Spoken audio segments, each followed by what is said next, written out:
여러분 안녕하세요. 오늘 4시 정말 특별한 라이브 준비했습니다. 오랜만에 의학신간 라이브로 여러분들께 인사드리는데요. 오늘은요, 특히 일생일대 평생 숙제 다이어트 때문에 너무너무 고민하신다 하는 분들 집중해 주시면 도움이 될 것 같습니다.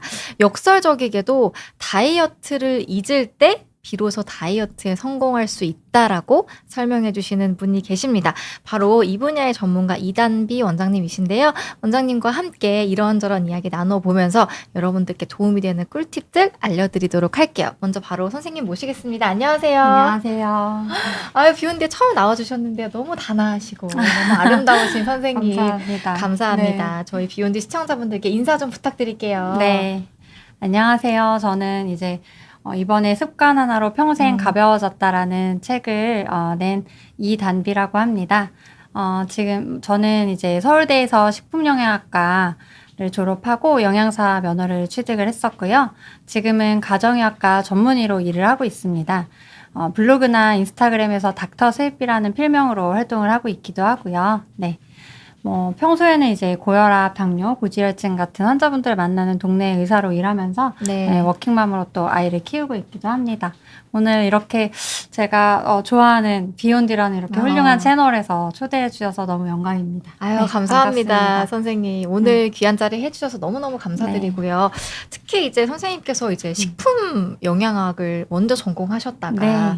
이제 진료도 많은 만성질환 환자분들 보신다고 하니까 정말 비욘디에 이런 고민하시는 분들 정말 많거든요. 네. 이런 음식은 좋을까, 저런 음식은 그쵸. 좋을까부터 해서 정말 그 쓰리고라고 하는 네. 그런 만성질환들 고민이신 분들 정말 많은데요.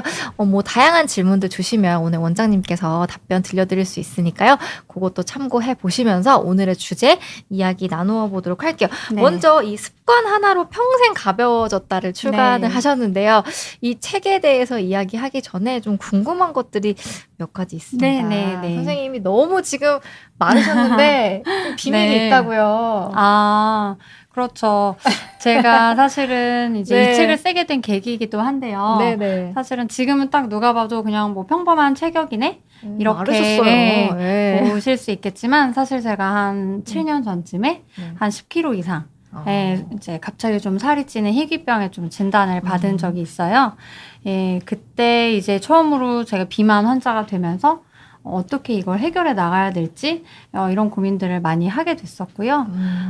제가 원래도 이제 비만에 굉장히 관심이 많아서 가정의학과를 선택을 했었고 사람은 왜 자꾸 살이 찌고 왜 우리는 자꾸 다이어트에 실패하는지 그게 정말 궁금하기도 했었거든요. 그래서 공부도 많이 했고 그것들을 환자분들한테 적용해보는 과정 중에 있었는데 실제로 제가 비만이 되고 나니 제가 당시에 다이어트를 할 수가 없는 몸이 된 거예요. 왜요? 그때 이제 살만 찐 것이 아니라 뼈도 약해져 있었고 뭐 근손실도 있었고 그리고 척추에 골절이 한 5개 정도 생겨가지고 일상생활 자체가 조금 어려웠거든요. 그래서 뭐 뼈도 약해져 있고 근육도 빠진 상황에서 갑자기 제가 뭐 음식을 덜 먹는다거나 아니면 뭐 힘들게 운동을 한다거나 이런 것들은 이제 사실 건강에 엄청 해로운 행동들이잖아요. 그렇기 때문에 어쩔 수 없이 좀 다이어트를 미루자, 포기하자 이렇게 좀 마음을 먹어야만 했고 사실 변한 자기 모습을 보는 게 굉장히 괴로운 일이거든요. 비만이신 분들은 항상 거울 보는 게 스트레스라고도 하시는데 그런 이제 좀 스트레스들을 이제 내려놓고 일단 좀 건강을 회복하자 이런 마음으로 이제 좀 한 1년 넘게 제가 이제 생활을 관리하면서 지내게 됐어요. 그래서 이제 그런 과정들을 통해서 제가 뭐 운동이나 식사나 뭐 수면이나 스트레스 이런 것들을 쭉 하나씩 점검을 해나갔고 그렇게 해서 한 1년 반 정도 지났을 무렵에 저절로 다이어트가 성공한 몸이 되어 있더라고요. 지금이랑 비슷하게. 네. 그래서 한 5년 전부터는 지금까지 다시 이제 돌아가지 않고 희귀질환도 좀 잘 수술로 잘 치료를 해서 잘 유지가 되고 있습니다. 네. 그렇군요. 이게 정말 원래부터 뭐 비만 다이어트 관심이 있으셨다고는 하지만 정말 그 경험담을 잘 녹아 있을 것 같아서 맞아요. 이 책이 좀 더욱 기대가 되는 이유 중에 하나인데요. 오랫동안 다이어트인 긴 이런 상황을 유지하셨다라고 하셔서 되게 지속 가능한 것이 되게 중요하잖아요. 그럼요. 네. 그런 내용들도 이 책에 잘 담겨 있으니까 오늘 하나씩 좀 배워보는 시간 가져보면 좋겠습니다. 네. 한 가지만 더 여쭐게요. 요즘에 사실 뭐 BMI라고 하죠. 네. 그거 자체도 올라가신 분들이 워낙 많지만 뭐 저도 그렇고요. 뭐 겉보기에는 참 말라 네, 보이지만 맞아요. 이 체지방률이 맞아요. 저도 30%가 넘더라고요. 그러니까 이게 어. 점점 우상향을 그리고 있고 네. 고민하시는 분들이 정말 많다는 걸 맞아요. 진료실에서 좀 여실히 느끼실 것 같아요. 정말 그래요. 음. 마른 분들은 마른 분들대로 체지방률이 좀 높고, 네네. 예, 뭐 체격이 있으신 분들은 근육도 많지만 체지방은 더 많고 이런 상황이 굉장히 많은데 네네. 일단은 뭐 마른 분들의 경우는 사실은 근육을 늘리셔서 체지방률을 낮추시는 방향으로 하시긴 해야 돼요. 그러니까 사실은 조금 더 잘 먹고 좀 더 많이 운동을 해야 되는데 좀 더 드시라고 하면 굉장히 다들 좀 거부감을 느끼셔요. 빼야 네. 될 것 같고. 네, 덜 먹어야 빠지지 네. 않나요? 하지만 제 운동 선생님 중에 한 분은 하루에 6끼를 먹어야만 체중이 유지가 되는 분이 계셨어요. 그러니까 우리가 그 정도의 대사량을 만들려면 정말 꾸준한 운동과 충분한 영양 섭취가 필요하다. 그래서 좀 사실 저는 잘 드시는 게 좀 더 중요하다. 특히 이제 마른데 체지방률이 높으신 분들은 마르신 분들은 잘 드시고 운동을 꼭 해주셔야 된다. 이런 생각이 좀 듭니다. 그렇군요. 이게 네. 또 상황에 맞춰서 적절히 잘 다이어트를 하는 게 네. 좀 필요할 것 같은데요. 벌써 많은 분들이 들어와 주셔서 잠깐 인사만 나누고 시작해 보도록 할게요. 네. 바다님도 들어와 주셨고요. 김철희님, 민님, 흰수연고래님, 섬섬옥수님, 김숙장님, 456번님 정말 많은 분들이 인사도 주시고 댓글도 주시고 계십니다. 질문은 저희가 잘 정리해두고 있으니까 잠시 기다려주시면 감사드리겠습니다. 한 가지만 딱 더 여쭐게요. 네. 정말 많은 분들이 이제 다이어트 때문에 병원에도 방문하실 것 같은데 이거는 진짜 안타깝다. 이거 딱 한 가지만 짚고 내용 들어가도 될까요? 두 가지 정도로 두 가지가 말씀드릴 수 있을 것 안타까운 같아요. 것이. 네. 예. 일단 첫 번째는 단기간에 해결하려고 하는 거. 뭐 몇 달 안에, 이번 시즌 안에, 네. 뭐 있기 전에. 네. 그러니까 뭐 결혼이나 뭐 이런 이렇게 특별한 이벤트 앞두고는 조금 관리를 해볼 수는 있겠지만 저는 3개월 안에 이만큼 정도 빼고 그냥 그거 유지할 거예요. 딱 이렇게 생각하시는 분들이 굉장히 많고 천천히 하셔야 된다고 말씀드리면 그거는 못하겠어요. 이렇게 생각하시는 분들이 굉장히 많아요. 그러니까 조금 빨리 해결하고 그게 당연히 유지가 될 거라는 이런 약간 조급한 마인드? 그 부분이 가장 조금 아쉬운 점이고요. 두 번째로는 검증되지 않은 방법들? 나에게 맞는 방법이 아니라 누가 해봤더니 좋다더라. 아니면 누가 이렇게 해야 한다더라. 이런 방법들에 나 자신을 맞추려고 하는 거예요. 그런 과정들이 굉장히 사실 단기간에 나에게 안 맞는 방법들을 내 몸에 실험하는 셈이 되는 거거든요. 몸에 굉장히 무리를 주게 되고 건강을 해치는 결과도 올 수 있고 오히려 살이 더 잘 찌는 체질로 바뀌는 계기가 되는 경우도 있어요. 그래서 한번 그렇게 좀 그런 사이클에 들어서게 되면 그걸 끊는 게 굉장히 어렵기 때문에 저는 처음부터 좀 천천히 느긋한 마음으로 다이어트를 진행하셔야 된다 항상 강조를 좀 드리고 있습니다. 그렇군요. 오히려 악영향을 끼칠 수 있기 때문에 이런 것들은 네. 주의가 필요하다라는 당부사항을 또 주셨는데 이 내용들 한번 마음에 새기면서 오늘 또 내용을 좀 준비해 주셨습니다. 네. 이 책 다시 한번 소개해 드릴게요. 습관 하나로 평생 가벼워졌다라는 책인데요. 책에서 요것만큼은 좀 짚어주고 싶다라는 내용들을 조금 슬라이드로 준비를 해주셔서 같이 보면서 배워보고 또 여러분들의 궁금증도 해결해보는 시간 가져보겠습니다. 네. 그럼 부탁드릴게요. 사실 책이 제가 쓰다 보니까 생각보다 양이 조금 더 많아졌어요. 그래서 무섭습니다. 네, 분량이 생각보다 많은데 그만큼 여러분들께 좀 전달해 드리고 싶은 정보가 좀 많았다. 이런 점을 좀 말씀드리고 싶고요. 이 책은 일단은 조금 다른 다이어트 책들과 다른 특징이 있어서 제가 몇 가지 말씀을 드리자면 아까 말씀드린 대로 실제로 비만을 경험했던 저의 경험담 그리고 제가 진료실에서 그리고 제가 이제 인스타그램이나 이제 블로그 같은 SNS에서 만나온 이제 환자분들의 구체적인 사례들 이런 것들을 담았기 때문에 이거 읽으면서 진짜 고개 끄덕끄덕했어요 하시는 분들의 이제 후기도 많이 들을 수 있었고요. 또 제가 의학만 공부한 것이 아니라 식품과 영양학을 함께 공부를 했기 때문에 뭐 음식이나 영양에 대해서 조금 더 균형 잡힌 시각을 여러분들에게 좀 전달해 드릴 수 있을 것 같아요. 또 이거는 단순히 이 시즌에 뭐 유행하는 다이어트 비법 이런 것들을 알려드리는 책이 아니라 비만이란 어떤 질환이고 그렇기 때문에 비만을 관리하기 위해서는 우리는 어떻게 생활을 해야 되는지 그 이제 근본 본질을 좀 다루는 책이기 때문에 좀 시즌이 지나고 뭐 언제라도 다이어트 생각이 있는 사람이라면 이 책은 그래도 한 번쯤 읽어보고 다이어트를 해야 된다. 제가 그렇게 그런 책이 될 수 있도록 바라면서 책을 좀 열심히 써봤습니다. 그래서 이런 분들은 뭐 다이어트 초심자도 뭐 보시면 당연히 도움이 되겠지만 약간 다이어트에 지치신 분들 많을 것 여러 같아요. 번 네. 시도했는데 잘 안 돼. 잠깐 성공했어도 자꾸 다시 살이 쪄. 그런 분들 그리고 이제 여러 가지 다이어트 비법들이 너무 많아서 나는 뭘 해야 될지 모르겠다. 좀 고민인 분들 그리고 과연 이게 진짜 효과 있나 없나 이런 게 좀 많이 궁금하실 거 아니에요. 그런 것들을 이제 제 책을 읽으시면 많이 궁금증을 좀 해결하실 수 있을 것 같고 무엇보다 우리가 다이어트도 중요하지만 건강해야 되잖아요. 그래서 다이어트뿐 아니라 건강까지 좀 잘 챙기고 싶은 분들에게 도움이 되실 수 있을 것 같아요. 그래서 제 책은 사실 이제 비만이 됐던 제 이야기로 시작을 합니다. 네. 약간 앞에 에세이처럼 조금 편안하게 읽으실 수가 있는데 아까 말씀드린 것처럼 갑자기 살이 찌는 희귀병에 걸려서 그치만 다이어트는 할 수 없는 그런 신체 조건을 갖게 되고 다이어트를 포기하고 일단 건강해지기를 조금 마음을 먹고 제 생활들을 여러 가지 점검을 했습니다. 그게 오늘 제가 또 이제 책에서도 중요하게 다루는 수면과 식사, 스트레스, 신체 활동 같은 부분이에요. 아까 이제 댓글로 어떤 분께서 멘탈 관리를 엄청 잘하신 것 같은데 그렇게 천천히 빼기가 쉽지 않은데 어떻게 하셨냐 물어보셨는데 그 부분에 대해서도 책에 다루고 있고 이따도 간단하게 설명드리도록 하겠습니다. 제가 그렇게 제 생활들을 점검만 하고 천천히 관리를 했더니 네. 건강을 회복해서 이렇게 일상생활을 할 수 있게 된 것은 물론이고 저절로 다이어트에 성공한 몸이 됐습니다. 저거 체지방률. 맞습니다. 와. 기간을 보시면 19년 12월부터 야. 21년 8월이에요. 그러니까 1년 반 정도 좀 걸린 거죠. 체지방 양 자체를 보면 절반이 됐어요, 선생님. 그렇죠. 체지방량도 많이 줄었고 야. 근육량도 오르면서 오르면서. 체지방률 자체가 표준 범위로 들어오게 야. 됐습니다. 네. 대박입니다. 네, 쉽지 않은데 사실 우리가 모두가 바라는 다이어트 패턴이잖아요. 네. 그게 저절로 이루어진 걸 저도 보니까 너무 신기하기도 하고 네. 여러 가지 깨달은 게 있는데 그 중에 하나가 이거였어요.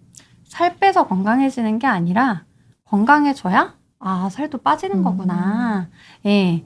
그래서 우리가 사실은 뭔가 살 빼면 건강도 해질 것 같고 살 빼면 뭐가 다 될 것처럼 생각을 하지만 반대로 좀 생각을 해봐야 되는구나. 그래서 건강을 조금 더 우리가 먼저 우선순위에 두고 살이 잘 빠지는 건강한 대사가 잘 되는 몸을 만들어야 되는구나. 이렇게 생각을 하게 됐습니다.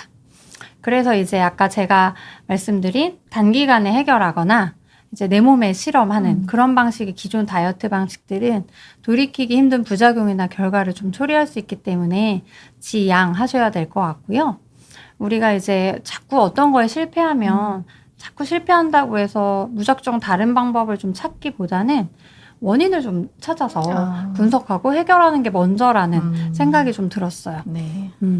그래서 제가 처음으로 이제 실패 원인 중에 하나로 꼽는 건 다이어트를 대하는 마인드입니다. 마인드부터. 마인드. 네. 다이어트란 대체 뭘까? 어떻게 이 다이어트를 바라봐야 되고 비만이라는 거를 어떻게 우리가 생각을 해야 될까에 대한 건데요. 일단 요즘은 뭐 인터넷, TV, 뭐 어디 뭐 유튜브 가릴 것 없이 다이어트에 관련된 콘텐츠가 진짜 많이 쏟아지고 있잖아요. 맞아요. 다이어트를 하면 뭔가 모든 게 해결될 것처럼 자신감도 생길 것 같고 건강도 좋아질 것 같고 자기 관리도 잘하는 사람처럼 보여질 것 같은 그런 좀 분위기가 많이 형성이 돼 있어요. 맞아요. 그리고 사실 SNS를 우리가 워낙 많이 하니까 그런 좀 그쵸. 시각적으로 보여지는 거에 좀 더 민감해지고 있는 것 같기는 맞아요. 해요. 네. 항상 이제 너무 네. 몸에 좋으신 분들 네, 사진도 많이 너무도 올라오고 많이 보여지니까 가만히 있어도 네, 눈앞에 보이니까. 맞아요. 뭐 저도 친구들과 한번 촬영해 본 적은 있지만 막 바디 프로필 사진도 막 주변인들이 또 막 올리면 굉장히 또 자극을 받게 되잖아요. 또 나만 뒤처지네. 맞아요. 이런 생각이 그런 들고. 좀 비교 심리가 네, 생기기도 하고. 맞습니다. 그래서 우리가 자기도 모르게 좀 다이어트에 대해서 여러 가지 많은 신화 아니면 편견을 좀 가지고 있게 돼요. 건강 문제가 생기면 다들 진료실에서 살 빼면 좋아질까요? 이렇게 물어보는 분들이 굉장히 많고요. 심지어 마른 분들조차 살 좀 빼야 좋아져요? 이렇게 물어보시는 분들이 굉장히 많고요. 또 두 번째로 좀 다이어트가 의지로 해결할 수 있다. 그렇기 때문에 실패하는 건 내 의지 탓이다. 이렇게 좀 오해하시는 경우가 굉장히 많아요. 이런 것들이 왜 이제 좀 틀린 생각이냐. 일단은 체중 자체가 다 살이 아니잖아요. 체중은 뭐 수분이나 뼈나 근육, 지방 여러 가지로 좀 이루어져 있어요. 그렇기 때문에 단순히 체중만으로 본인 상태를 평가하는 건 굉장히 좀 위험한 시선이고요. 또 모든 살이 또 건강에 해로울 거다. 이렇게 생각하시는 것도 또 하나의 편견이에요. 사실 이제 여성분들이 없애고 싶어하는 군살이라고 하죠. 네. 팔다리에 있거나 아니면 엉덩이에 있는 그런 피하 지방들은 오히려 좀 우리 몸을 보호하는 역할을 하기도 해요. 건강에는 오히려 좀 이득이 되는 경우도 있고 우리가 좀 공략해야 될 건강 때문에 관리해야 될 지방은 사실 복부 안에 내장 사이사이에 껴있는 내장 지방이다. 그런 것들을 조금 구분해서 생각하셔야 건강과 체중 관리를 이제 좀 균형 있게 생각하실 수 있게 될 것 같아요. 네, 선생님, 저 하나 궁금한 거 질문 드려도 네. 돼요? 그러니까 가장 궁금한 게 이제 내 내장 지방이 얼마나 되냐 이런 거 네네. 되게 많이 궁금해하실 네. 것 같은데 좀 쉽게 접근할 수 있는 방법으로는 뭐 BMI 정도로 생각하면 될까? 아니면 뭐 CT를 찍기에는 너무 맞아요. 좀 허들이 있을 것 같아서 어떻게 알 수 있을까요? 맞아요. 제 책에도 그래서 네. 내가 정말 다이어트가 필요한 상태인지 체크하는 법들이 여러 가지가 나오는데 BMI는 사실 내장지방을 반영하기는 조금 어렵고요. 말씀하신 대로 CT를 찍으면 진짜 고스란히 나옵니다. CT를 찍으면 고스란히 나오지만 워낙 접근성이 어렵고 고가의 장비이기 때문에 일반인들이 편하게 하시긴 어려울 것 같고요. 제가 댁에서 하기를 추천드리는 방법은 네. 허리둘레를 재는 거예요. 아, 허리둘레 재기. 허리둘레. 네. 그래서 그리고 특히 이제 배를 잡았을 때 약간 말랑하게 접히는 것들은 귀여운 거고 빵빵해 접히지가 않아 이런 살들 그런 단단한 살들이 복부 사이사이 안쪽에 껴있는 내장지방이에요. 그래서 이제 건강검진 하게 되면 항상 허리둘레를 재줄 거예요. 네, 맞아요. 맞아요. 그게 이제 대사증후군 내장지방을 측정하기 위해서 그래요. 그래서 여성분들은 이제 85cm 이하여야 되고 남자분들은 90cm 이하 정도 나오셔야 이제 내장지방이 좀 가능성이 떨어진다. 그렇게 좀 볼 수가 있겠고요. 아니면 이제 요즘은 인바디 같은 체정분 네. 기계에서도 내장지방 이제 비율 같은 걸 좀 보실 수가 있을 거예요. 물론 인바디 같은 경우는 좀 부정확한 측정이 되는 가능성이 굉장히 많아요. 체지방률이 23%인 사람이 뭐 손의 수분이나 본인의 현재 수분 상태 이런 것 때문에 그 다음에 측정하면 30%가 나오기도 하고. 좀 오차율이 조금 있긴 하네요. 맞아요. 오차율이 꽤 있는 편이라 그것도 이제 책에 상세하게 알려드렸지만 같은 기계, 같은 시간, 같은 이제 공복. 여성분들은 생리주기 피해서 예, 좀 일정한 조건을 가지고 좀 측정을 해주셔야 정확도가 조금 보장이 될 수 있다. 그렇게 좀 이해해 주시면 될 것 같아요. 그렇군요. 줄자 지금 바로 구매하겠습니다, 선생님. 네. 네. 계속해서. 네. 아니면 이제 뭐 네네. 입던 바지가 좀 헐렁해졌다. 아. 이렇게 말씀하시는 분들이 아주 잘하고 계신 거예요. 아. 내장 지방이 먼저 빠지고 있는 거니까. 그렇죠. 이 복부 둘레가 참 중요한 것 같아요. 맞아요. 선생님. 네. 좀 기억해 주세요. 그리고 또 말씀드리고 싶은 것 중에 하나가 비만도 사실은 개인의 의지로만 다 해결할 수 있는 문제는 아니고 다양한 요소의 결과물이라는 거예요. 개인이 타고난 뭐 유전적인 것도 있을 거고 당연히 뭐 식습관, 운동 습관 이런 것도 중요하겠지만 우리가 살고 있는 환경, 뭐 문화적인 요소 그리고 개인의 뭐 경제적인 능력, 지식 수준, 사회적인 분위기 이런 것들이 다 비만에 기여를 하게 됩니다. 실제로 뭐 경제 수준에 따라서 교육 수준에 따라서 비만율이 달라지는 것들도 볼 수 있고 대중교통의 발달이나 이런 거에 따라서 지역별로 비만율이 차이가 나는 경우도 있어요. 그래서 우리가 단순히 뭐 식사, 운동 이런 것만 막 찾아 헤매면서 다이어트를 할 것이 아니라 내가 사는 여러 가지 환경들 중에서 내가 조금 컨트롤할 수 있는 것이 있는지 찾아보고 좀 접근하는 것이 필요하고 사회적으로도 비만을 좀 유발하는 환경이 에서 벗어나도록 좀 여러 가지 제도적인 부분도 좀 필요는 합니다. 네. 네, 그래서 이제 비만인 분들에게 좀 의지가 부족하다거나 자기 관리를 너무 못하는 사람이라거나 이런 좀 편견 같은 것들은 조금 접어주시는 게 좋지 않을까? 그리고 자기 스스로도 스스로를 나는 게을러, 나는 의지가 박약이야, 다 내가 잘 못하니까 실패하는 거야. 이런 식으로 좀 자책하는 일들은 조금 자제해 주시면 좋겠다. 예, 스스로를 좀 더 격려하는 마음으로 임해 주시면 좋겠다. 이렇게 네, 말씀드리고 좀 싶습니다. 네, 인식부터 우리가 조금 바꿔볼 그쵸, 네. 필요가 있겠습니다. 그래야 좀 유지 가능한 다이어트에 좀 시작이 될 수 있을 것 같고요. 또 하나 좀 말씀드리고 싶은 건 요즘은 이제 마른 분들도 더 마름을 추구하는 맞아요. 경우가 굉장히 뼈 많죠. 말라, 뼈 말라. 그쵸. 네. 뼈 말라. 네. 날씬해서 마름으로. 막 이런 용어들이 생길 정도인데, 그래서 이제 다이어트를 하려고 병원을 찾는 경우들도 실제로 있으세요. 마르신 분들이 굉장히 난처한 경우죠. 이렇게 다이어트가 필요 없는 사람이 자꾸 다이어트를 시도하게 될 경우에 그럼 어떤 부작용들이 있을 수 있느냐? 불필요한 다이어트는 일단은 근손실. 우리가 뭐 근육 1kg에 뭐 한 3천만 원 정도의 네. 노후의 가치를 지닌다는 이제 교수님들의 인터뷰도 많이 보았는데, 1kg 늘리기 힘든 그 근손실도 쫙쫙 올 수 있고, 또 뼈 같은 경우도 근육과 마찬가지로 30대 이후부터 줄어들어요. 그래서 이제 근손실 더불어서 골손실, 뼈도 약해질 수 있고, 또 면역력이 떨어지는 건 물론이고, 여자분들은 특히 좀 호르몬 밸런스 이상이 생겨서, 생리가 다 이루어지지 않는다거나, 아예 무혈경이 몇 달간 지속이 된다거나 하는 경우도 있고요. 또 이제 막 음식을 극단적으로 먹지 않게 되는 거식증이나 반대로 막 엄청 폭식하게 되는 이런 종류의 식이장애들을 경험하시는 분들도 점차 늘어나고 있는 게 좀 우리나라의 현실이라서 불필요한 다이어트는 좀 지양해 주셔야겠다 이런 생각이 들고요. 특히 정상 체중, 다이어트가 필요 없는 그런 분들이 다이어트를 시도하면 시도할수록 나중에 추적 관찰해봤더니 오히려 비만이 될 위험이 증가하더라. 이런 연구들이 있어요. 네. 왜냐면 다이어트를 하는 과정에서 그런 잘못된 방법으로 다이어트를 하면 자꾸 체지방을 오히려 잘 쌓는 몸이 되고, 그리고 음식을 자꾸 먹었다, 안 먹었다, 먹었다, 안 먹었다를 반복하면서 오히려 체지방이 잘 쌓이는 좀 결과를 보일 수도 있기 때문에 오히려 정상 체중인 분들은 이제 근육을 유지하면서 건강한 이제 운동 습관이나 이런 것들을 좀 유지하시는 걸 목표로 잡으시는 게 좋겠고, 차라리 뭔가 내 몸에 체형이 마음에 안 드는 부분이 있다면 그 체형을 커버할 수 있는 라인을 다듬는 운동이나 아니면 체형에 좀 더 맞는 뭐 옷을 찾는다던가 이런 식으로 다른 접근을 좀 해주시는 게 좋겠다. 그렇게 말씀을 드릴 수 있겠습니다. 그렇군요. 일단 우리가 좀 잘못된 생각들을 좀 네. 바로 잡고 네. 시작해야 된다라는 내용을 계속 강조를 해 주셨는데요. 두 번째 실패 원인은 뭘까요? 방법이라고 쓰여 있네요. 네, 맞아요. 잘못된 다이어트 방법들을 선택하는 게 또 문제 중에 하나인데요. 방법들의 공통점은 우리 몸에 이제 비상신호를 켠다는 점이에요. 우리 몸을 힘들게 해요. 대부분의 다이어트는. 일단 굶죠. 네.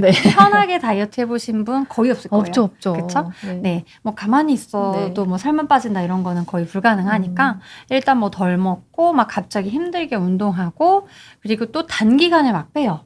네. 막 빨리 막 빼려고 하다 보니까 이런 과정들이 우리 몸에는 다 좀 충격으로 다가오는 거예요. 왜 이렇게 갑자기 먹던 게 안 들어오지? 갑자기 뭔가 비상사태가 일어났나? 먹을 게 갑자기 좀 없어지는 그런 상황이 왔나? 이렇게 우리 이제 약간 원시 시대에 살던 우리 몸의 유전자가 남아있기 때문에 우리 몸은 비상사태를 감지를 합니다. 갑자기 음식도 안 들어오고 살이 막 빠지네? 이건 큰일 났다. 지방을 빨리 쌓아서 이 사태를 좀 대비해야겠다. 이런 상태가 됩니다. 그래서 실제로 기초대사량을 줄여요.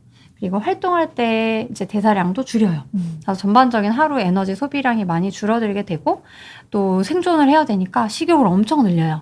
보이는 대로 먹어. 특히 칼로리 높은 거, 고지방, 또 고당분 이런 것들을 먹어줘야 네가 살아남을 수 있어. 이렇게 우리 몸을 좀 조절을 하게 돼요. 그렇기 때문에 결국은 다이어트 전보다 살이 더 잘 찌는 몸이 돼버립니다. 그래서 똑같이 먹어도 살이 찐다. 물만 먹어도 살이 찐다. 이런 체질로 바뀌게 되는 이제 악순환에 접어들게 됩니다. 그렇군요. 우리 몸을 좀 궁지에 몰면 안 되고 맞아요. 얘를 좀 진정을 시켜야 되네요. 맞습니다. 맞아요. 그래서 저는 항상 말씀드려요. 몸을 안심시켜야 살도 빠진다. 그래서 자신을 막 몰아붙이고 힘들게 하는 게 아니라 몸이 눈치채지 못하게 야금야금 천천히 변화를 주고 천천히 뺄 때 몸이 이제 그런 반응을 하지 않고 요요 없이 건강하게 좀 체중을 빼고 유지할 수 있다. 예, 그렇게 좀 말씀을 드립니다. 굉장히 인내심이 좀 필요한 일이긴 해요. 그러네. 일단 좀 호흡을 좀 길게 가져가야 맞아요. 된다. 네. 네. 요게 그 4가지 핵심 코어가 있다고 처음에 네. 강조를 해주셨는데 맞습니다. 어떤 건지요? 이거는 이제 제가 건강을 회복하는 과정에서 점검했던 것들이기도 하고, 제가 핵심 이제 습관으로 꼽는 4가지이기도 한데요. 네, 뭐 수면, 식사, 스트레스, 신체 활동, 요 4가지 부분이에요. 그래서 아무래도 이제 제 전공을 살려서 네. 책에서도 가장 많은 부분을 할애하고 있는 게 식사 부분입니다. 특히 뭐 특정한 식단이 좋다. 이런 것들이 아니라 지속 가능한 식사가 무엇인지 그것들을 알려드리고 있어요. 보통 다이어트 식단 하면은 우리가 가장 먼저 생각하는 게 보통 이제 식품이죠. 네. 어떤 것들을 먹어야 좋아요? 어떤 거 먹어야 살 빠져요? 네, 뭐 닭가슴살 그쵸. 먹어야 되나요? 네. 뭐 요 질문부터 시작을 할 것 같은데요. 어떤 식단으로 먹어야 좋은가요? 네. 이렇게 물어보시기도 하고, 아니면 뭐 단백질 얼마나 먹어야 돼요? 탄단지 비율 어떤 네. 게 좋아요? 저탄고지가 좋아요? 이런 식으로 영양소에 좀 집중한 다이어트 식사들을 하기가 쉬워요. 근데 사실 식사는 이렇게 4가지 측면으로 이루어져 있는데요. 식습관이 어떠느냐, 또 음식과의 관계, 음식을 대할 때 내 심리가 어떻느냐, 이런 것들이 사실은 식사에 더 큰 영향을 미치기도 해요.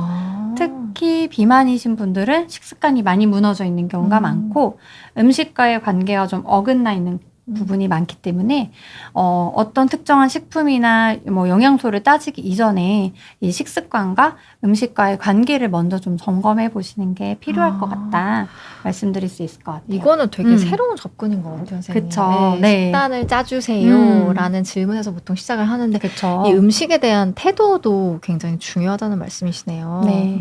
일단은 뭐 어떤 특정 기간 동안은 누군가 정해준 식단대로 내가 먹을 수는 있을 수도 있어요. 그치만 이거를 유지하기 위해선 결국 내가 음식을 먹는 식습관과 음식을 대하는 태도가 바뀌지 않으면 금방 돌아가요. 예, 그럴 수밖에 없는 이유가, 일단은 식습관이라는 거는 식욕을 안정시키는 역할을 하고 저절로 적당히 먹게 되는 것들을 알려주게 돼요. 사실 우리가 하고 싶은 일이잖아요. 그쵸. 그렇죠. 약을 통해서 얻길 원하는 효과기도 하고, 네. 예, 식욕이 좀 떨어졌으면 좋겠고 적당히 먹고 싶어요를 우리가 굉장히 원하는데, 약이 없이도, 약의 도움을 받더라도 내가 이런 식습관들을 개선을 하지 않는다면 근본적인 해결은 어렵다. 그래서 이제 제가 책에서 꼽은 여러 가지 식습관들이, 일단은 식욕을 안정시키기 위해서 규칙적으로 드셔주시는 거. 시간도 규칙적으로, 양도 규칙적으로. 양도. 네. 그리고 천천히 일정한 시간을 투자해서 먹는 거. 음식을 열심히 씹으면서. 그런 습관들이 식사량을 저절로 좀 조절해주는 역할을 하기도 하고요. 또 이제 맨날 이제 편한 음식, 배달 음식이나 외식이나 이런 것들만 좀 찾을 것이 아니라, 그래도 뭐 사서 먹더라도 반찬을 좀 사서 먹는다던가, 이런 식으로 직접 좀 가공 과정을 좀 덜 거친, 좀 덜 자극적인 음식들도 자꾸 이제 내가 접하면서 입맛을 바꾸는 것 자체가 근본적인 원인 해결에 많이 도움이 된다. 그렇군요. 그럼 이런 관점에서 보면 1일 1식은 굉장히 안 좋은 습관이네요, 선생님. 1일 1식으로 네. 내가 하루에 먹어야 되는 영양소를 다 먹을 수 있다. 충분하게. 그럴 수 있다면 괜찮아요. 그렇지만 그렇게 먹는 건 굉장히 어려운 일이에요. 그쵸. 한 끼에 사람 위장이 늘어나는 양도 좀 부피도 정해져 있고, 한 끼에 그 많은 것을 먹기에는 아마 조금 힘드실 수 있을 거예요. 그래서 1일 1식을 하더라도 이게 유지가 되려면 결국 뭐 간식을 좀 먹어준다던가, 아니면 좀 칼로리와 영양소를 엄청 잘 설계한 그런 식단으로 드셔야 장기적으로 영양 결핍 없이 감량을 좀 하실 수 있겠다. 1일 1식 잠깐 해서 잠깐 빼. 근데 나중에 1일 3식 다시 돌아간다거나 간식이 엄청 늘어난다거나 그러시면 그냥 요요는 당연히 오는 거죠. 한 가지만 더 여쭐게요. 네. 이제 저는 원래 1일 3식을 꼬박꼬박 하던 사람인데 네네. 이제 아이를 키우면서 출근을 하다 보니까 네. 아침을 못 먹게 되더라고요. 그쵸. 그러면 1일 2식을 하되 그 2식을 건강하게만 잘 먹으면 괜찮은 건지 그렇죠. 아니면 아침을 이렇게 뭐라고 밥까지는 아니지만 뭐라도 챙겨 먹는 게 그게 좋은 좋을지. 건지 궁금했어요. 네. 만약에 내가 1일 2식, 점심, 저녁만 먹고도 내가 간식 생각이 안 나. 그리고 저녁에 막 몰아먹지 않게 돼. 네. 야식 생각도 안 나. 그리고 점심, 저녁이 밸런스 있게 먹어. 그러면 저는 1일 2식도 그 사람한테 맞는 패턴이라고 봐요. 그렇군요. 큰일 나는 줄 알았어요. 저는 워낙 어릴 때부터 아침은 꼭 먹어야 된다 이런 네네. 집에서 자라서. 근데 또 괜찮군요. 네. 근데 비만이신 분들 특징이 아침을 안 먹고 점심 그냥 대충 밖에서 사 먹고 저녁 이렇게 몰아먹어요. 그리고 중간에 간식을 자꾸 찾아요. 네. 이제 이렇게 되시는 분들은 옮겨주시는 게 맞긴 해요. 아침을 먹는 걸로. 그래서 그런 분들한테는 저는 오히려 식욕 조절을 위해서 아침을 조금씩 드셔주셔라. 네. 그래야 저녁을 가볍게 먹어도 다음 날까지 아침까지 좀 편안할 수 있다. 이런 것들을 말씀드리고 사실 건강을 위해서는 아침 먹는 게 조금 유리하다는 그런 연구 결과들이 많기는 해요. 네. 식욕 조절에도 뭐 혈당 조절에도 좋다고는 하는데 사실 사람마다 라이프 스타일이 다르기 때문에 유지 가능한 차원에서 하시는 것이 좋을 것 같아요. 그렇군요. 또 계속해서 설명을 좀 부탁드리겠습니다. 네. 다음으로 또 말씀드릴 게 좀 음식과의 관계인 부분이에요. 사실 우리가 배부를 때 멈출 수만 있다면 살이 찔 일이 없을 거예요. 근데 보통 배부른데 자꾸 먹게 됩니다. 네. 왜 자꾸 먹게 될까? 스트레스 받아서 아니면 뭐 습관적으로 이렇게 배고픔과 상관없이 먹는 이제 감정 식사라고 하거든요. 이런 음식 섭취가 너무 잦다면 그것들을 내가 음식으로 해결하지 않고 어떻게 해결할 수 있을지 이런 것들을 스스로 좀 파악해 보시는 것이 필요하고요. 다이어트를 좀 반복하다 보면 오히려 막 먹는 게 무섭다고 하시는 분들이 있어요. 이거 먹어도 돼요? 이거 먹으면 살찔 것 같아서 못 먹겠어요. 근데 찾는 건 또 스트레스. 먹고 싶어. 너무 먹고 싶어. 그래서 막 갑자기 입이 막 터졌다고 표현하시는 분들이 있어요. 이런 일들이 반복이 되다 보면 음식을 우리가 먹었을 때 만족스럽게 먹고 평안함을 느끼고 행복감을 느껴야 되는데 그런 일들이 좀 줄어들게 됩니다. 그래서 먹어도 별로 행복하지 않고 막 불편하기만 해. 마음이 불편하고 스트레스야. 이런 경우에는 결국 뭐 거식증이 온다던가 강박이 온다던가 아니면 약간 반동성으로 폭식이 온다던가 이러면서 결국 좀 다이어트의 실패가 이어지는 경우가 있기 때문에 이렇게 음식을 대하는 태도 자체도 조금 좀 점검을 해보실 필요가 있겠다. 그래서 저는 항상 약간 음식은 우리 몸에 소중한 영양소를 제공해주고 사람들과의 이제 즐거운 시간을 마련하게 해주는 굉장히 고마운 도구로 생각을 해야 된다. 이게 살이 찌고 안 찌고 이렇게만 이분법으로 생각하기보다 그런 좀 다른 시각을 가져주시는 게 장기적으로 도움이 될 것 같다고 말씀을 드리고 있습니다. 네, 그렇군요. 이번에는 또 식품에 대한 이야기 있네요. 그래서 이런 것들이 다 선행이 잘 되면 그때 이제 어떤 식품을 먹을까 생각을 해보는 게 사실 순서예요.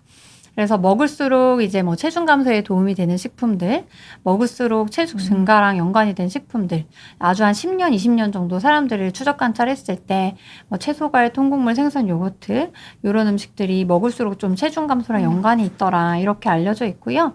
반대로도 정제된 곡류나 당류나 가공 육류 같은 것들을 먹을 때는 오히려 좀 체중 증가랑 연관이 있더라 이렇게 연구 결과들이 있고 사실 이것들은 건강에 도움이 되는 음식의 패턴하고 거의 유사합니다. 네. 그래서 결국은 우리가 건강을 생각해서 먹는 것들이 다이어트에도 도움이 될 거다 이렇게 인식해 주시면 되고 여기에 언급되어 있지 않은 여러 가지 아주 많은 식품들이 있잖아요. 사실 그 식품들은 이거 하나가 살이 쪄요, 안 쪄요, 좋아요, 나빠요 이렇게 이분법적으로 생각하시기보다는 어떤 음식과 같이 먹느냐 그리고 무엇 대신 먹느냐 이렇게 좀 큰 그림으로 생각해 주시는 게 필요하다. 그래서 그런 시각에 대해서도 제 책에서 조금 자세히 다루고 있으니까 한번 읽어보시면 도움이 될 것 같습니다. 네. 그리고 또 이런 식품들을 우리가 어떤 식으로 내 삶에서 균형을 맞춰서 어떤 빈도로 먹을지 좀 자신만의 균형을 찾는 것도 좀 필요해요. 네. 우리가 솔직히 뭐 발렌타인데이에 초콜릿 하나도 안 먹고 살면서 케이크 한 번도 안 먹고 살 수는 없기 때문에 그런 음식들의 비중은 어느 정도로 가져가고 대신 내 일상을 어떤 음식들로 채울 건지 그런 빈도와 방향성을 제 책에서도 안내해드리고 있습니다. 네. 네. 생존 달인님께서 또 후원을 해주셔서 아. 감사하다는 말씀을 드립니다. 질문도 주셨는데요. 잠깐 기다려주시면 질문 제가 잘 전달 드릴게요. 네. 그리고 이제 마지막으로 사실 이 부분이 굉장히 책에서는 방대하게 다뤄지고 있습니다. 네. 우리가 제일 궁금해하는 탄단지, 네. 어떻게 먹어야 되는지, 어떻게 먹을 때 살 빠지는데 가장 도움이 되는지, 그런 것들을 제가 안내를 해드리고 있고, 특히 탄단지 외에도 제가 가장 강조하는 것 중에 하나가 채소 섭취이긴 합니다. 채소류의 경우는 탄단지에 가려져서 조금 소외받는 면이 있는데, 한국인들의 경우는 채소 섭취가 권장량에 굉장히 미달하기 때문에 채소 섭취를 정상화만 시켜도 굉장히 체중과 건강에 도움이 될 수 있다 안내를 드리고 있고요. 각각의 이제 영양소를 우리가 어렸을 때부터 항상 골고루 다양하게 먹어야 된다. 이런 말 많이 들으셨잖아요. 네. 근데 사실 그게 왜 그렇게밖에 말할 수 없느냐면 각각의 영양소를 골고루 다양하게 먹을 때 우리 몸이 아주 다양한 방법으로 포만감을 느끼게 됩니다. 탄수화물로 인해서 느끼는 포만감, 단백질, 지방, 그리고 채소 이런 것들이 다 각기 다른 포만감 기준을 가지고 있기 때문에 다양한 방식으로 포만감을 주고 만족감을 줘요. 그렇기 때문에 골고루 다양하게 균형 잡히게 드실 때 내 몸이 가장 만족하고 식욕이 좀 안정되게 됩니다. 그래서 다이어트에 굉장히 도움이 될 수 있다. 네. 그래서 구체적으로 어떤 정도로 먹으면 좋을지에 대해서 상세하게 좀 알려드렸고, 또 많이 궁금해하시는 뭐 그런 과일은 어떻게 먹어요? 네. 또 우리 또 요즘 유행했던 혈당 다이어트. 어. 이런 건 과연 어떻게 효과를 볼 수 있어요? 아니면 요즘 제로식품도 굉장히 많은데 이거 정말 도움 되나요? 물어보시는 분들 굉장히 많고, 단백질 보충제 꼭 먹어야 돼요? 이렇게 물어보시는 분들도 많아요. 또 다 비만이 있으면서 고지혈증 있는 분들도 굉장히 많으시거든요. 그럴 때 저는 지방은 어떻게 먹어야 되나요? 물어보시는 것들에 대해서도 제가 질문에 대한 답변을 다 담아놨으니까 읽고 도움을 좀 받아보실 수 있으면 좋을 것 같아요. 네, 사실 골고루 다양하게 먹는 게 우리 뭐 건강에 좋다, 영양학적으로 좋다는 건 그쵸. 다들 잘 알고 계신데 이게 다이어트의 측면으로 봐도 더 유익하다. 라는 맞습니다. 내용을 또 설명을 네. 해주셔서 뭐 한 가지만 먹고 빼야 되겠다, 네. 양을 줄여야겠다, 뭐 음. 이런 생각보다 조금 더 시야를 넓혀 보시면 좋겠다는 생각이 듭니다. 네, 맞습니다. 그리고 또 이제 뭐 보조제, 식품 이런 것들에 대한 내용도 잠깐 준비를 해주셨죠? 맞아요. 사실은 가장 많이 듣는 질문 중에 하나기도 하거든요. 네. 이거 좋아요? 이거 먹으면 살 빠지나요? 네, 이런 것들. 그래서 제 책에서는 정말 요즘 많이 유행하는 4가지 식품을 꼽아서 그 식품들이 각각 어떤 이제 과학적인 근거를 가지고 있고 실제로 그럼 살 빠지는 데는 어느 정도 효과가 있는지를 조금 다뤄드리고 있고요. 하지만 이제 앞으로도 여러 가지 다이어트 식품들은 계속 나올 계속 거예요. 다 먹어봤어요, 선생님. 그쵸? 안 드셔보신 거 없을 거예요. 냉장고에 있습니다. 네. 근데 이뿐만 아니라 앞으로도 어떤 식품이든 계속 나올 거고 맞아요. 같은 질문은 반복될 거기 때문에 네. 우리가 어떤 식으로 그 식품을 과학적으로 바라봐야 되는지를 조금 알려드려요. 특히 여기 보시면 이게 영양소의 농도 섭취량과 이게 기능이에요. 영양소나 식품은 본디 이제 결핍되거나 너무 과잉, 독성하지만 않으면 신체에서의 기능이 비슷합니다. 그렇기 때문에 뭐 이거 하나 추가한다고 해서 갑자기 해서 막 살이 빠진다거나 이거 하나 먹는다 그래서 갑자기 약처럼 막 식욕이 줄어든다거나 그런 거는 크게 기대하기는 솔직히 네. 어렵다. 그렇지만 일부 뭔가 도움이 될 수 있는 기전들은 있을 수도 있기 때문에 내 생활 속에서 내 원래 식사 패턴에서 이것들을 어떻게 좀 활용을 할 수 있을지, 또 에사비나 뭐 레몬즙, 레몬수 이런 것들은 좀 부작용이 있는 경우도 좀 종종 있거든요. 뭐 식도에 뭐 염증이나 궤양이 생기거나 뭐 치아가 손상되는 경우들도 있기 때문에 어떤 식으로 좀 부작용 없이 사용하실 수 있는지 제가 잘 다뤄드리고 있고, 이런 것들을 먹기 전에 꼭 그런 점도 유의해서 봐주셔야 될 것 같습니다. 네, 다이어트 식품에 대한 이야기도 언급 주셨고 또 이제 우리가 잠, 스트레스 이런 것도 네. 굉장히 중요하다고 아까 짚어주셨잖아요. 네. 어떤 내용일지요? 네. 여기 하나 더 있네요. 네. 네네. 그 전에 이제 보조제랑 약에 대해서도 예. 한번 좀 언급을 해드려요. 우리가 일단은 보조제를 좀 구분할 줄 알아야 돼요. 일단 병원에서 처방받으실 수 있는 약이 있을 거고요.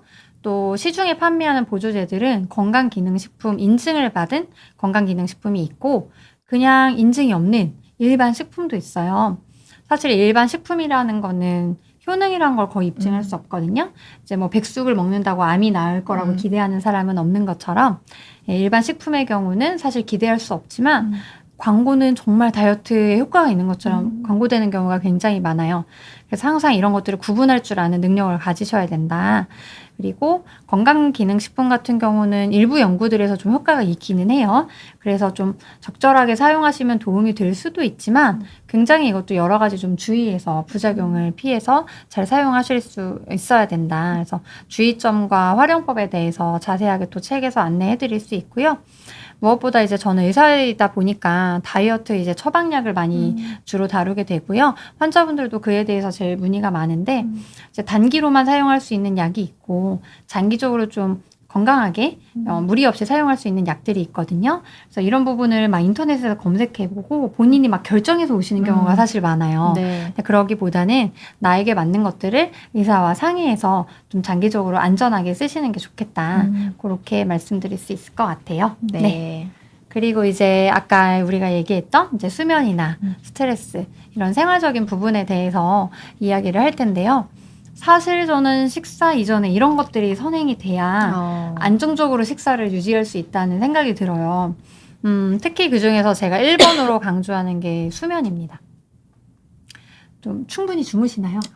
저는 잠을 너무 잘 자요, 선생님. 그래요. 네. 너무 다행이네요. 이제 아까 아이도 키우고 하신다고 네. 해서 이제 좀 육아하시는 분들은 수면이 부족하신 경우가 굉장히 많긴 한데 그래서 사실은 육아맘들의 다이어트가 더 힘들기도 합니다. 그렇군요. 근데 네. 지금이야 저는 아이가 많이 커서 잘 자지만 아이 때는 뭐 그쵸. 자기가 그때는 힘들죠. 그렇죠. 거의 뭐 밤을 새는 경우도 네. 많고 하니까요.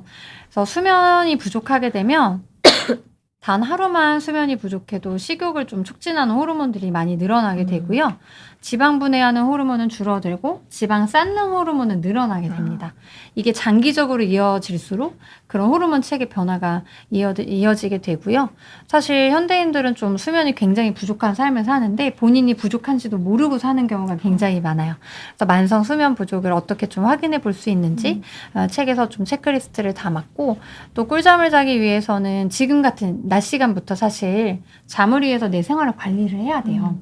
뭐 카페인 섭취라던가 운동이나 식사나 이런 부분들을 좀 신경 쓰셔야 되기 때문에 그런 이제 꿀잠 만드는 팁들에 대해서도 책에서 제가 언급을 해드렸으니까 꼭 도움을 받아보실 수 있으면 좋을 것 같고요. 네. 또 우리 다이어트에서 빼놓을 수 없는 게 스트레스잖아요. 스트레스. 그렇죠. 네. 스트레스 받아서 실패하는 분들이 굉장히 많아요. 스트레스는 이제 식욕을 올리기도 하고 식욕을 올려서 고지방, 고당분, 고칼로리 음식들을 먹게 하기도 하고 또 스트레스 자체가 지방 대사를 악순환을 일으켜서 지방을 잘 쌓는 몸으로 만들게 되기도 합니다. 그래서 저는 이 스트레스 관리법으로 이제 좀 마음 챙김이라는 인지과학적인 방법을 책에서 좀 소개를 해드리고 있어요. 이 방법 외에도 근데 스트레스에 대처하는 자신만의 방법들을 좀 찾아두시면 다이어트에도 많은 도움이 될 수 있겠다. 그렇게 말씀드릴 수 있겠고, 마지막으로는 우리 빼놓을 수 없는 운동이 있죠. 네. 사실 뭐 식단만으로 살 뺄 수 있나요? 이렇게 물어보시는 분들 굉장히 많고, 하지만 식사로 잠깐 뺄 수는 있어도 유지하시려면 무조건 운동하셔야 됩니다. 그렇게 말씀을 드려요. 왜냐면은 살찌지 않는 체질로 바뀌는 데는 운동만 한 게 없거든요. 먹는 것도 당연히 중요하지만 운동으로 우리의 이제 뼈와 근육을 튼튼히 해주면서 대사량을 유지시켜주는 것들이 꼭 필요할 수 있고요. 또 효과 있는 운동을 위해서는 어떤 식으로 운동을 접근해야 되는지도 책에서 상세하게 알려드리고 있는데 숨이 차게 그리고 또 10분이라도 좋으니까 최대한 자주 해주시는 게 중요해요. 그래서 운동하면서 막 칼로리 재시는 분들이 있어요. 뭐 이렇게 러닝머신에도 뜨잖아요. 네. 예, 그래서 이거밖에 못 해왔어 이렇게 생각하시는데 사실 운동은 그 순간에 그 시간에 칼로리 소모를 위해서 하는 게 아니에요. 그러면 운동의 네. 대사 효과 때문에 그런데요. 운동을 하게 되면 지방을 분해하는 지방 분해 대사가 자극이 되고 또 혈당 조절하는 그런 대사 자극도 되고요. 네, 이런 부분들 때문에 우리가 운동을 하게 되고 이런 대사 자극 효과가 한 2, 3일 정도 지속이 됩니다. 그렇기 때문에 최대한 자주 해주셔야 이게 유지가 될 수 있다. 그래서 최대한 자주 움직여 주시는 거를 권장드리고 있고요. 우리가 막 사이클 뭐 몇십 분 타도 몇 칼로리밖에 안 돼라고 맞아요. 생각할 문제는 아니네요. 그럼요. 아무리 의미 없어 보여도 그래도 그 순간 내가 숨이 차게 헉헉대게 대사 자극을 조금이라도 주었다면 안 주는 것보다 낫다. 그리고 요즘은 운동 스낵이라고 해가지고요. 한 1분씩이라도 막 스쿼트를 한다던가 예, 간단하게라도 내가 운동을 할 경우에 건강에 오히려 유익하더라. 이런 연구 결과들도 많기 때문에 최대한 자주 해주시는 게 좋을 것 같아요. 틈이 나는 대로. 의미 없는 움직임은 없다. 그렇게 좀 격려를 드리고 싶고 또 뭐 막상 내가 시간을 따로 내기 힘들다. 운동을 하기가 너무 힘들다 하시는 분들은 일단은 신체 활동을 많이 늘려보시라. 그렇게 말씀드려요. 어떤 분들은 뭐 저 매일매일 1시간씩 러닝머신 타는데 왜 살이 안 빠져요? 막 이런 분들이 있어요. 그런 분들 중에 보면은 하루 종일 앉아있는 게 분들이 굉장히 많아요. 우리 사실 차 타고 다니고 에스컬레이터, 엘리베이터 다 있고 걸어 나가지 않아도 핸드폰으로 모든 걸 주문할 수 있기 때문에 신체 활동량이 우리가 뭐 조부모님 세대랑 비교하면 진짜 말도 안 되게 많이 줄어 있을 거예요. 옛날 어른들은 뭐 차도 집에 한 대씩 있는 경우가 많이 없었고 뭐 심지어 세탁기나 이런 것도 없었기 때문에 매일 빨래를 몸으로 했어야 되고 그러네요. 그런 몸인데 그런 몸들이 100년도 안 지나서 가만히 앉아있으면 기계가 모든 걸 다 해주는 세상에 살다 보니까 아직 우리 몸이 적응을 하지 못했다. 그래서 활동량을 최대한 많이 늘려주셔야 다이어트에도 도움이 되고 유지 가능할 수 있다. 이렇게 좀 말씀을 드리고 있습니다. 네, 그렇군요. 마지막 당부사항도 준비를 해주셨지요. 사실 뭐 제가 굉장히 많은 이야기들을 책에도 담았지만 이런 거를 다 알아도 막상 실천이 좀 어려울 수 있잖아요. 그래서 제가 마지막으로 목표 여러분들에게 이제 이야기를 드리자면 체중 그 자체보다는 행동을 좀 목표로 삼으셨으면 좋겠다. 나는 뭐 일주일에 몇 번은 그래도 운동하는 사람이 되겠다던가 뭐 채소를 조금 더 챙겨 먹는 사람이 되겠다던가 이런 식으로 행동 목표를 좀 잡아보시면 훨씬 더 수월하실 것 같다. 그리고 한 번에 식사도 하고 운동도 하고 뭐도 하고 이렇게 막 여러 가지를 하게 되면 포기하기가 쉽고 실패할 경우가 많기 때문에 한 번에 한 가지씩 도전하시는 게 좋겠고 성공하면 아주 크게 자신을 격려해주고 실패하면 그럴 수도 있지. 조금 너그럽게 넘어가 주면서 좀 일희일비하지 않고 매일매일 몸무게 재면서 뭐 500g 빠졌니 쪘니 하시지 말고 평정심을 가지고 좀 꾸준히 해보시는 게 중요할 것 같다. 그리고 이런 모든 게 막 나를 막 채찍질하고 막 힘들게 하고 그러기보다는 좀 나를 잘 돌보고 내 몸을 아끼고 내 마음을 돌봐주는 그런 과정 중에 있었으면 좋겠다. 그렇게 말씀드리고 싶습니다. 네. 그렇군요. 어떻게 보면 이 모든 것들이 좀 다 선순환이 돼야지. 맞아요. 이 다이어트도 유지가 되고 건강한 몸을 만들 수 있다. 이런 설명을 좀 주신 것 같습니다. 시간이 금방 갑니다. 그렇죠. 얼마 안 남았는데 질문 몇 가지만 빠르게 좀 받아보겠습니다. 생존 다리님께서요. 겉으로 보기에는 마른 체형이지만 몸 안에 중성지방이 가득한다고 하는데 이 마른 비만이 좀 위험한 건지 뭐 어떻게 이거를 뭐 개선할 수 있을지. 그래요. 아까도 잠깐 이야기를 나눴지만 마른 비만인 분들은 일단 근육량이 부족한 경우가 굉장히 많아요. 근육이 우리 몸에 에너지를 써주는 가장 큰 기관 중에 하나인데요. 이런 분들은 일단은 잘 드시면서 운동을 꼭 해주시는 게 필요해요. 잘 드실 때 항상 필수 단백질 섭취량을 꼭 유지해 주셔야 되고 항상 적절한 신체 활동을 통해서 근육량 유지와 근육 향상을 시켜주셔야 마른 비만 예방이 가능하다. 그렇게 말씀드릴 수 있겠어요. 그렇군요. 그리고 아까 그 선생님께서 체지방이 38%였다가 아주 낮게 내려가셨고 또 체지방 양 자체도 줄어들었고 근육량도 올라간 그 그래프를 보여주셨는데 여러 가지를 다 실천하셨겠지만 조금 요게 좀 기억에 남는다. 어떤 걸 했을 때 조금 더 내 몸에 와닿았던 것 같다라고 조금 짚어주실 만한 것들이 있을까요? 일단은 뭐 식사는 당연히 균형 잡히게 영양 잡히게 먹으려고 했지만 제가 생각했을 때 가장 큰 도움이 됐던 거는 첫 번째가 충분히 자는 거였어요. 진짜 수면이 이렇게 중요하군요. 저도 그때 당시에 아이를 낳았기 때문에 밤에 거의 잘 못 자는 상황이었는데 아이들이 그래도 초반에는 낮에 낮잠을 많이 자니까 한 9시, 10시쯤, 9시쯤엔 그래도 잠이 들잖아요. 그럼 저도 그냥 그때 잤어요. 보통은 이제 그때 아이 재우면 육퇴한다고 해서 육퇴하면서 뭘 먹거나 막 핸드폰 보고 막 드라마를 보고 이렇게 되는데 그걸 다 포기했어요. 다 포기하고 잤어요. 자서 수면을 일단 충분하게 회복을 하니까 식욕이 좀 잘 조절이 되더라고요. 그리고 다음날 일어나서 활동할 때 뭐 통증도 당연히 크게 느껴지지 않고 신체 활동할 때 피로하지 않고 그러다 보니까 잠을 잘 자서 피로도가 줄어드니까 활동량이 늘어나고요. 그 활동량이 늘어나면서 컨디션이 좋아지니까 식사도 좀 챙길 여력이 생기고요. 이런 식으로 선순환이 들어가게 돼서 첫 번째 고리가 저는 수면이었던 것 같아요. 그렇군요.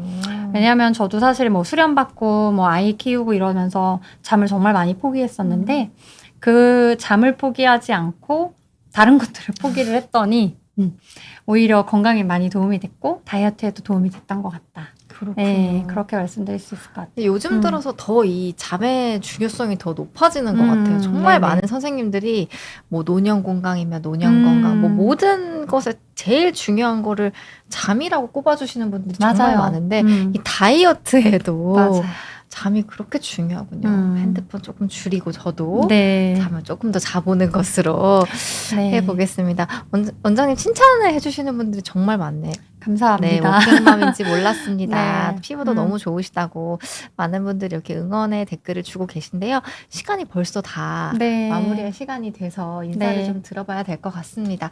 오늘 원장님과 함께 습관 하나로 평생 가벼워졌다라는 책을 토대로 뭐 어떤 내용들이 들어가 있는지 크게 좀 알아봤는데요. 궁금하신 분들은 이 책을 통해서 아주 자세하고 유익한 정보 얻으시길 바라겠습니다. 그럼 함께 해주신 선생님께도 감사의 말씀 드리고 여러분들께도 인사드리면서 이렇게 마무리해보겠습니다. 여러분 감사합니다. 감사합니다.